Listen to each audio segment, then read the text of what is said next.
नमस्कार साथियों, मैं सरोज आप सभी का अपने चैनल सरस्वती कृपा में बहुत बहुत स्वागत करती हूँ। देखिए, इससे पहले की वीडियो में हमारा टॉपिक क्या चल रहा था, कारक विभक्ति। तो कारक विभक्ति टॉपिक इतना छोटा नहीं है कि एक दो वीडियो में हो जाए, तो उसमें हमने पढ़ लिया था कारक। पहली वीडियो में हम कारक पढ़ चुके हैं कि कारक क्या होता है, कारक की क्या परिभाषा है, कारक कितने हैं। इसके बाद अगला वीडियो हमारा विभक्ति पे था, तो उसमें हम केवल विभक्ति जान चुके थे कि विभक्ति क्या होती है, विभक्ति की परिभाषा क्या है, इसका कहाँ प्रयोग होता है, और विभक्तियाँ कितनी बताई थी हमने, 7। कि संस्कृत व्याकरण में 7 विभक्तियाँ होती हैं। उनमें से हम प्रथमा विभक्ति का एक सूत्र पढ़ चुके थे। संस्कृत व्याकरण में प्रथमा विभक्ति के लिए 2 सूत्रों का प्रयोग होता है, उनमें से हम एक पढ़ चुके थे। पहला सूत्र हमारा क्या था, प्रातिपदिकार्थ लिंग परमाण वचन मात्रे प्रथमा। प्रातिपदिकार्थ लिंग परमाण वचन मात्रे प्रथमा, इसको हम पढ़ चुके थे। अब अगला सूत्र इसका है प्रथमा का हमारा संबोधने च, कि हमारा प्रथमा विभक्ति का दूसरा सूत्र आता है संबोधने च। संबोधने च, कि संबोधन में च। इस सूत्र से क्या तात्पर्य है, संबोधने च का तात्पर्य है और, कि जो सूत्र पहले पढ़ चुके थे, इसके 4 भाग हमने किए थे, वहां प्रथमा विभक्ति होती है। और संबोधन में भी सप्तमी लगी है संबोधने, यानी संबोधन में प्रथमा विभक्ति होती है। संबोधन में भी प्रथमा विभक्ति का प्रयोग किया जाता है। और अब हमें ये जानना जरूरी है कि संबोधन किसे कहते हैं। संबोधन किसे कहते हैं, तो इसकी भी परिभाषा आती है अभिमुखकरणम संबोधनम। अभिमुखकरणम संबोधनम, किसी को अभिमुख करना अपनी ओर, वो संबोधन कहलाता है। जब हम किसी को संबोधन करके बुलाते हैं, पुकारते हैं, तो क्या है इसका तात्पर्य, कि अपनी ओर अभिमुख करना, जिसे हमने आवाज दी है वो हमारी ओर आए, उसे बुलाने के लिए। तो इसकी परिभाषा आती है संबोधन की अभिमुखकरणम संबोधनम।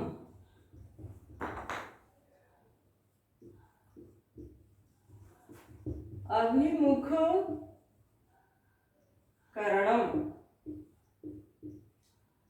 अभिमुखकरणम संबोधनम।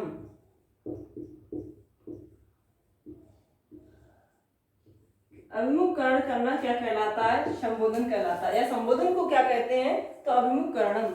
और हमें देखना यह था कि संबोधन में कौन सी विभक्ति प्रयोग होती है, तो उसके लिए कहा है कि संबोधन में प्रथमा विभक्ति का प्रयोग होता है। जैसे हम किसी को संबोधन राम को पुकारते हैं, तो प्रथमा का एक वचन क्या होता है हमारा, हे राम। हे राम पुकारने में, संबोधन में हे राम, और 2 वचन में क्या आ जाता है, हे रामो। बहुवचन में क्या रहता है हमारा, हे रामः,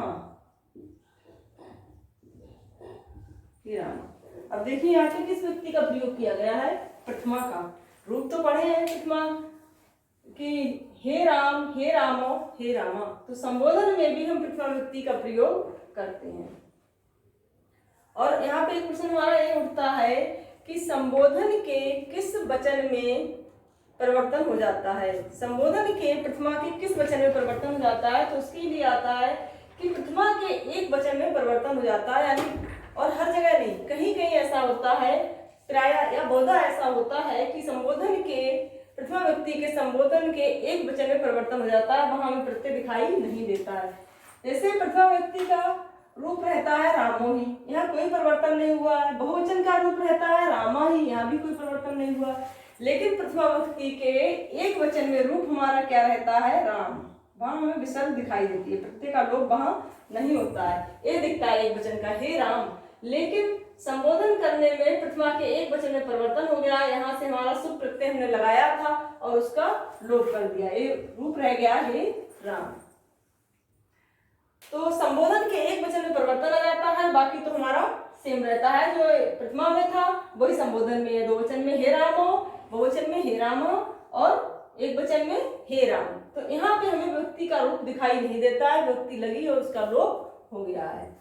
तो आपकी प्रथमा व्यक्ति यहीं पे समाप्त होती है कि प्रथमा व्यक्ति के लिए व्याकरण शास्त्र में 2 सूत्रों का प्रयोग किया गया है। एक तो प्रातिपदिकार्थ लिंग प्रमाण वचन मात्रे प्रथमा, दूसरा है हमारा संबोधने च, कि और संबोधन में भी प्रथमा व्यक्ति का प्रयोग होता है। अब इसके बाद विभक्ति हमारी 7 है, तो तो अब किस व्यक्ति का नंबर आ रहा है? द्वितीय का।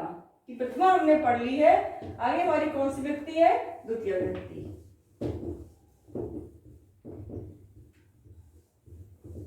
द्वितीय व्यक्ति के लिए कौन सा सूत्र प्रयोग किया जाता है? कर्मण द्वितीय। द्वितीय व्यक्ति का पहला सूत्र क्या है हमारा? कर्मण द्वितीय। क्यों? क्योंकि द्वितीय व्यक्ति का जो हमारा टॉपिक है वो तो बहुत बड़ा है, उसमें बहुत सारे सूत्रों का प्रयोग किया गया, लेकिन इसका मेन सूत्र है कर्मण द्वितीय। कि किसमें द्वितीय होती है? तो कर्म में द्वितीय होती है। जो कर्ता आदि कारक हमने पढ़े हैं, कर्ता से लेकर अधिकरण तक जो हमने 6 कारक पढ़े हैं, तो उनमें जो कर्ता था वो हमने देख लिया था। दूसरा क्या आता है हमारा? कर्म। और कर्म का चिन्ह क्या होता है? कर्ता ने कर्म को। तो कर्म का चिन्ह होता है कर्म को। तो कर्म को, कर्म में कौन सी व्यक्ति का? अब कर्म कारक तो पढ़ लिया है, लेकिन कर्म में व्यक्ति कौन सी प्रयोग होती है? तो उसमें आता है कर्मण द्वितीय। कर्म में द्वितीय का प्रयोग होता है। तो हमें द्वितीय व्यक्ति देखनी है अपनी। द्वितीय व्यक्ति का हमारा पहला सूत्र क्या है? कर्मण द्वितीय। कर्मणि, यहाँ पे इस पद में हमने लगाई है सप्तमी व्यक्ति। कर्मणि, कर्म में व्यक्ति कौन सी होती है? द्वितीय। यही हमारा सूत्र अपने आप कह रहा है कि कर्मण द्वितीय, यानी कर्म में द्वितीय व्यक्ति होती है। लेकिन बात अब ये आती है कि कर्म तो है, कर्म में द्वितीय होती है, लेकिन किस कर्म में द्वितीय होती है? कौन से कर्म में द्वितीय होती है? तो इसके लिए आता है अनुक्ति कर्मणि द्वितीय स्यात्। इसकी वृत्ति आती है सूत्र की कि अनुक्ति कर्मणि द्वितीय स्यात्। अनुक्त कर्म में द्वितीय व्यक्ति का प्रयोग होता है। किस क्रम में होता है? अनुक्त क्रम में। अनुक्त क्रम में हमारा द्वितीय व्यक्ति का प्रयोग होता है। ये हमारी मतलब जरूरी चीज थी, यहाँ पे हमें पता होना चाहिए कि किस क्रम में द्वितीय का प्रयोग होता है। तो इसकी वृत्ति आती है अनुक्ते कर्मणि।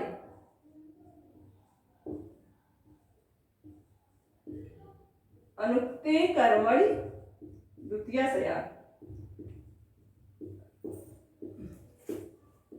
द्वितीय स्यात्, स्यात् यानी होती है, होनी चाहिए या होती है।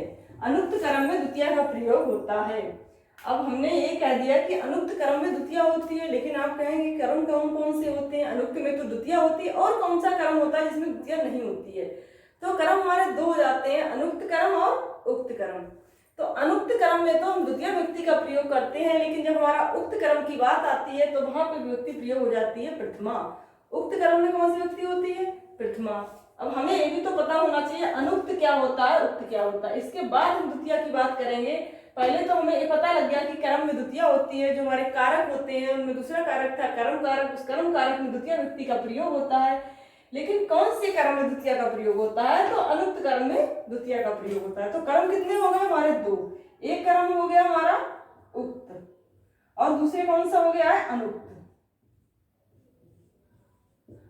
अनुक्त। अब 2 कर्म की बात आ रही है, एक उक्त और एक अनुक्त।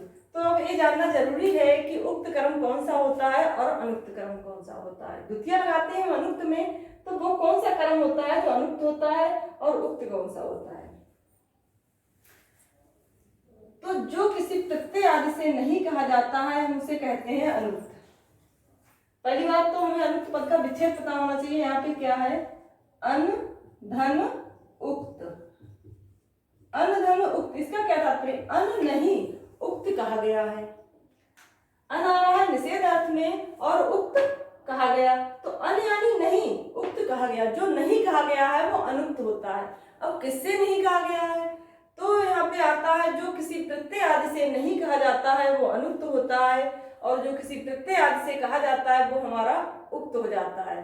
तो जो कर्म हमारा किसी प्रत्यय आदि से कहा जाता है वो उक्त हो जाता है। जब वो उक्त हो जाता है तो हम उसमें प्रथमा व्यक्ति लगाते हैं, और जो किसी प्रत्यय आदि से नहीं कहा जाता है वो हमारा अनुक्त रहता है। उस अनुक्त कर्म में हम द्वितीय का प्रयोग करते हैं। ये दोनों प्रश्न उठते हैं आपके कि उक्त कर्म में कौन सी व्यक्ति होती है? तो प्रथमा।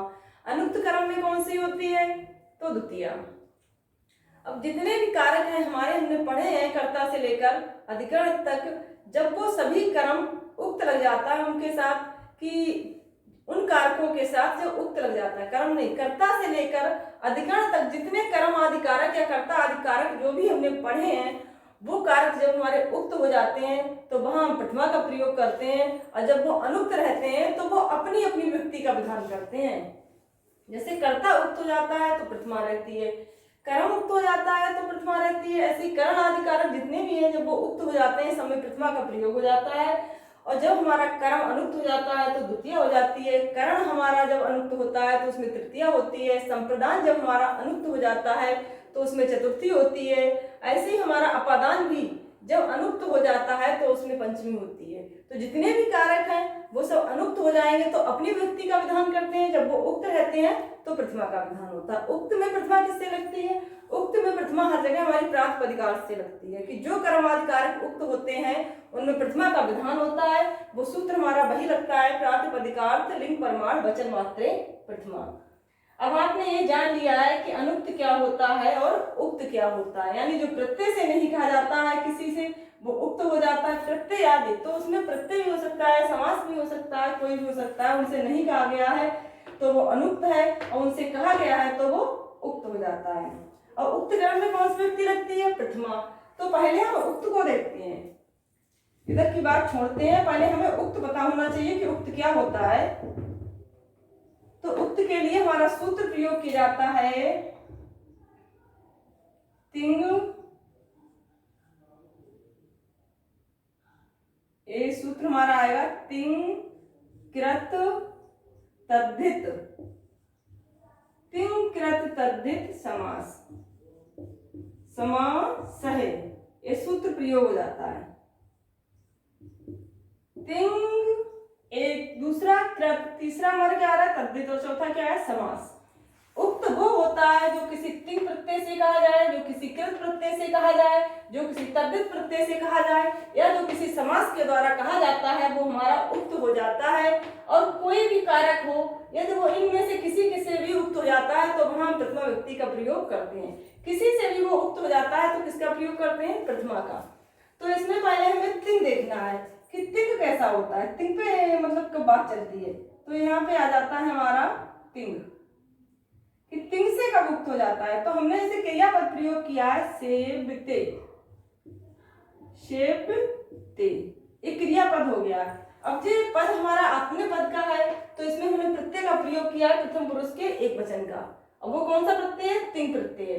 तिंग में दोनों आ जाते हैं हमारे परस्मय पद और आत्मनेय पद, लेकिन हमने यहाँ पे क्रिया किसकी प्रयोग की है? आत्मनेय पद की। तो आत्मनेय पद के प्रथम पुरुष एक वचन का प्रत्यय होता है ता, उसी प्रत्यय का हमने यहाँ प्रयोग किया है। अब इस प्रत्यय के द्वारा किसे कहा जा सकता है? ये क्रिया तो हमें कर्मवाच्य या भाववाच्य में दिखती है, कभी कर्तृवाच्य में हमें नहीं दिखती है ये क्रिया शेव्यते। तो यहाँ पे अब हमें ये देखना है कि इस प्रत्यय से किसको कहा गया है। इस प्रत्यय से जिसे कहा जाएगा वो उक्त हो जाएगा। जब वो उक्त हो जाएगा तो उसमें व्यक्ति लगेगी प्रथमा। कि सेव्यते सेवा की जाती है, किसकी सेवा की जाती है? तो हमारा आ जाएगा हरि।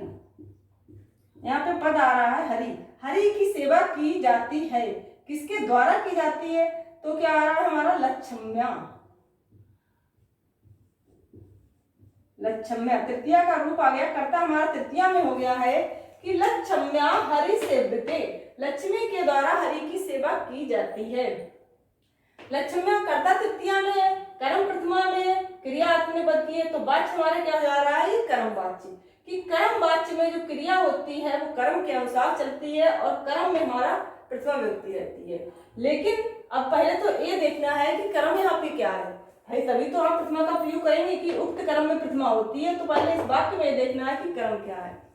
सेवा की जाती है, किसकी सेवा की जाती है? हरि की सेवा की जा रही है। कि लक्ष्मी करता है और एक क्रिया हो गई, उसका लक्ष्मी का कर्म क्या है? हरि की सेवा करना। तो यहाँ पे कर्म हमारा कौन हो गया है? हरि। तो वैसे तो कर्म द्वितीया कह रहा है कि कर्म में द्वितीया होती है, लेकिन उसकी शर्त है कि कर्म में द्वितीया तो होती है लेकिन अनुक्त कर्म में द्वितीया होती है। किस कर्म में द्वितीया होती है? अनुक्त कर्म में। यहाँ पे कर्म हमारा उक्त हो गया, किससे उक्त हो गया? अगर आपसे पूछा जाता है कि कर्म किससे उक्त हो गया, तो यहाँ पे कर्म हमारा तिंग प्रत्यय से युक्त हो गया है। तिंग प्रत्यय से जब हमारा कर्म युक्त हो जाएगा और उक्त हो जाने पे कर्म में हमने लगा दिए प्रथमा, तो हरि के प्रथमा का एक वचन का रूप हो जाएगा हरि। कर्ता लक्ष्मी, लक्ष्मी के द्वारा हरि की सेवा की जाती है। तो हमने जो परिभाषा दी थी तिंग कृत तद्धित समास के द्वारा कोई भी कारक हमारा उक्त हो जाता है। तो यहाँ पे कर्म कारक तिंग प्रत्यय से युक्त हो गया है, यानी उक्त हो गया है।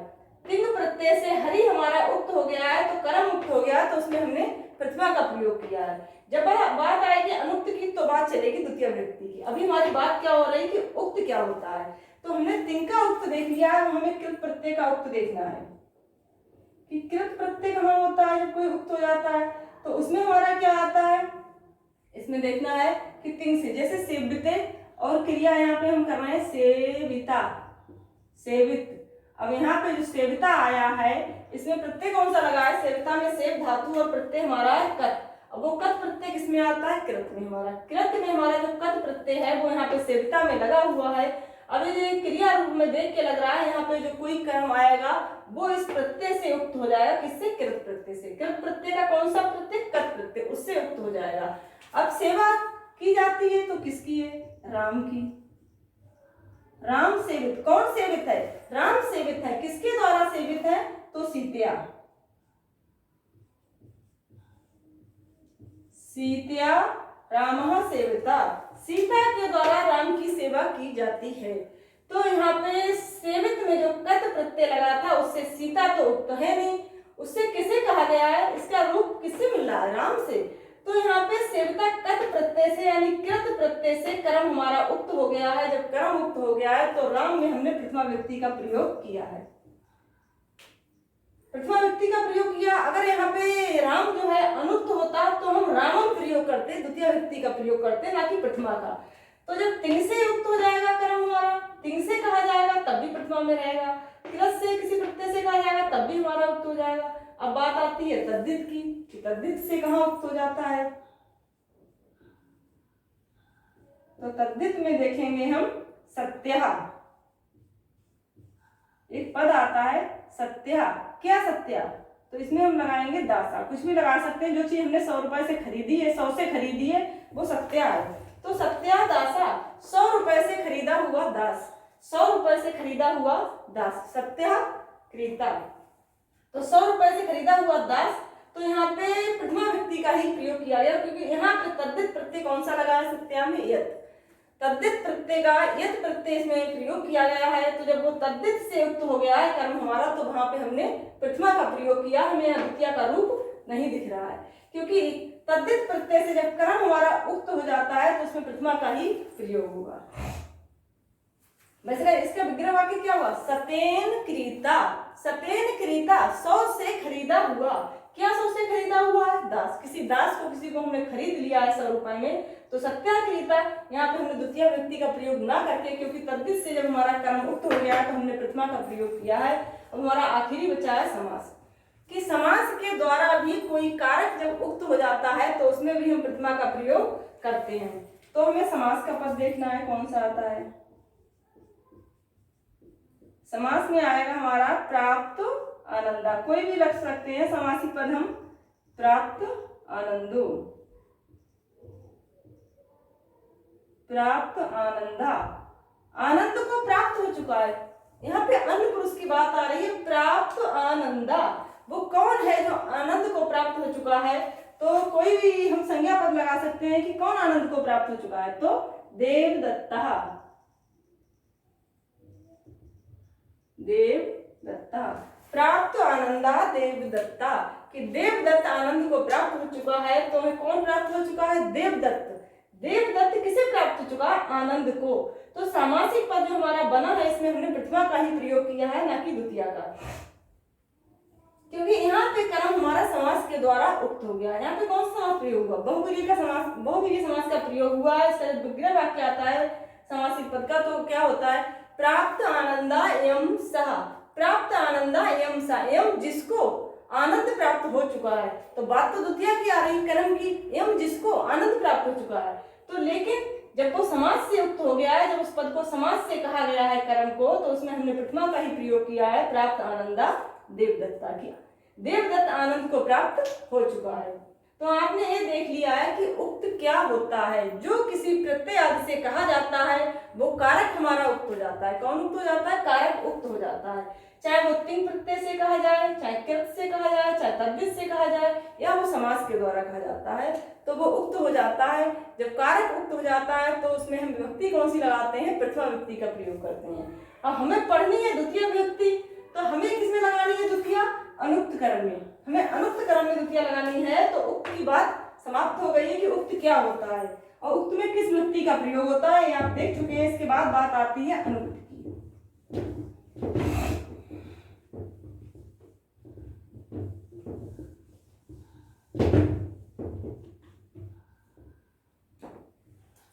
तो अनुक्त क्या है? सीधी सी बात है विलोम की, कि जो उनमें से नहीं है वो अनुक्त है, जो उन प्रत्यय आदि से नहीं कहा गया वो हमारा क्या है? अनुक्त है। तो जो अनुक्त कर्म हो जाता है उसमें हम द्वितीय का प्रयोग करते हैं। इसका उदाहरण हम देखते हैं।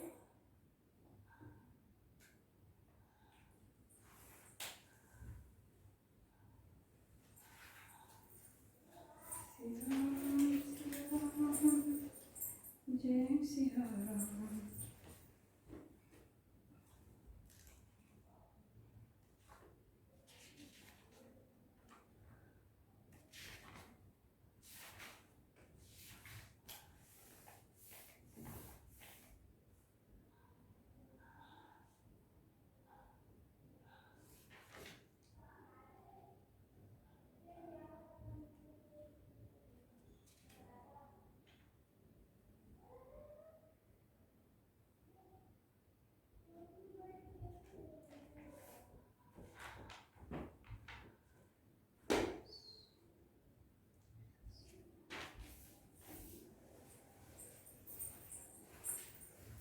अनुक्त की बात आती है तो क्या आता है हमारा?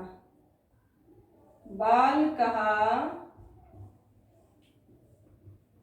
कहा ग्रामम गच्छति। बाल कहा ग्रामम गच्छति।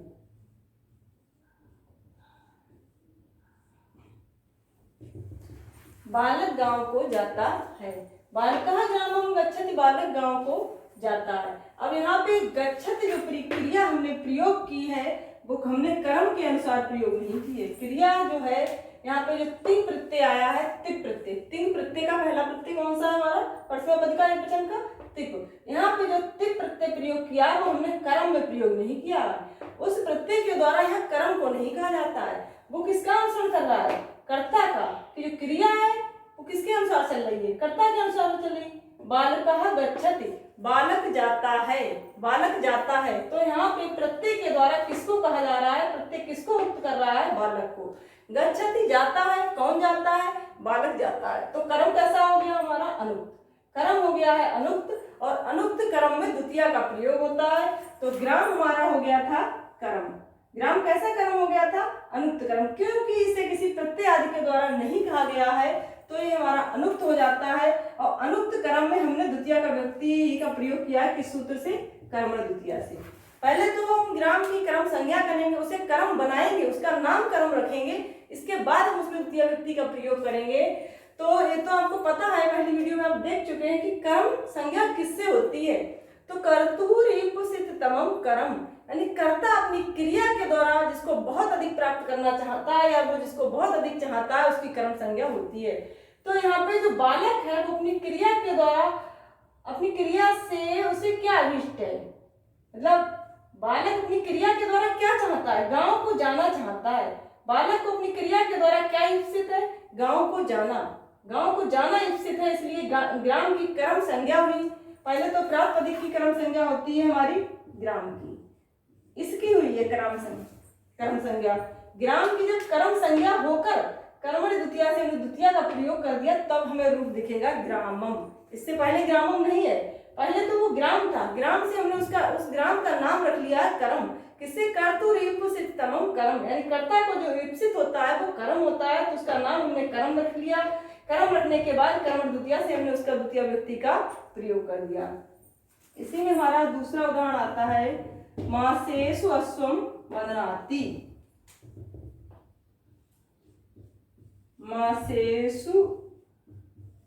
मासेषु अश्वं बध्नाति। अश्वं बध्नाति।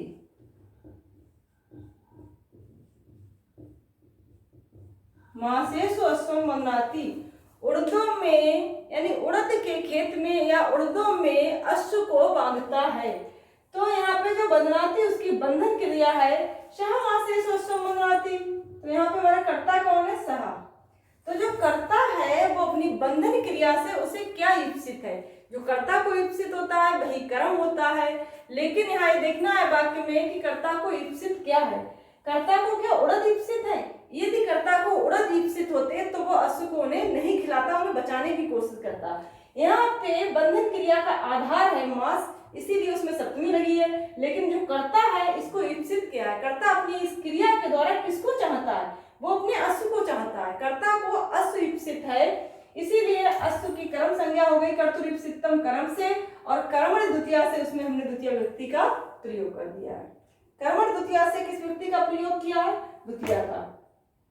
क्योंकि कर्ता को जो ईप्सित होता है वो कर्म होता है, कर्म में द्वितीय व्यक्ति का प्रयोग होता है। आज का टॉपिक हमारा द्वितीय व्यक्ति ही था। प्रथमा हम पढ़ चुके थे कि द्वितीय व्यक्ति कहाँ होती है, तो कर्म में द्वितीय होती है। जिसका नाम कर्म रख जाता है उसमें हम द्वितीय लगाते हैं। कर्तुरीप्सितम कर्म से कर्म संज्ञा करके उसमें कर्मण द्वितीय से द्वितीय का प्रयोग करते हैं। लेकिन किस कर्म में द्वितीय का प्रयोग होता है? तो अनुक्त कर्मण द्वितीय स्यात्, अनुक्त कर्म में द्वितीय होती है। तो आपने उक्त और अनुक्त जान लिया है कि उक्त क्या होता है, अनुक्त क्या होता है। उक्त में किस व्यक्ति का प्रयोग होता है और अनुक्त में किस व्यक्ति का प्रयोग होता है। कोई भी कारक जब उक्त हो जाता है किसी प्रत्यय आदि से तो उसमें हम प्रथमा का प्रयोग करते हैं, और यदि वो अनुक्त रहता है तो वो अपने व्यक्ति का प्रयोग करता है। जो कारक अनुक्त होगा वही व्यक्ति होगी। कर्म अनुक्त होगा तो द्वितीय, कर्ण अनुक्त होगा तो तृतीय। ये हम देख चुके हैं, और ये भी देख लिया कि कहाँ कैसे हमने द्वितीय का प्रयोग किया है। और द्वितीय व्यक्ति का विस्तार बहुत अधिक है, अभी हमारी आगे की वीडियो में कंटिन्यू रहेगा। जब तक हमारी द्वितीय खत्म नहीं हो जाएगी तब तक तृतीय नहीं चलेगी। द्वितीय के सारे सूत्र होने के बाद तृतीय का प्रयोग किया जाएगा। और जहाँ पे भी आपको कोई दिक्कत हो रही हो, समझ में नहीं आया, उसे आप कमेंट बॉक्स में पूछ सकते हैं और आपकी समस्या का तुरंत समाधान किया जाएगा। तब तक के लिए धन्यवाद। यदि आप सभी को मेरा वीडियो पसंद आया हो तो लाइक करें और चैनल को सब्सक्राइब करें।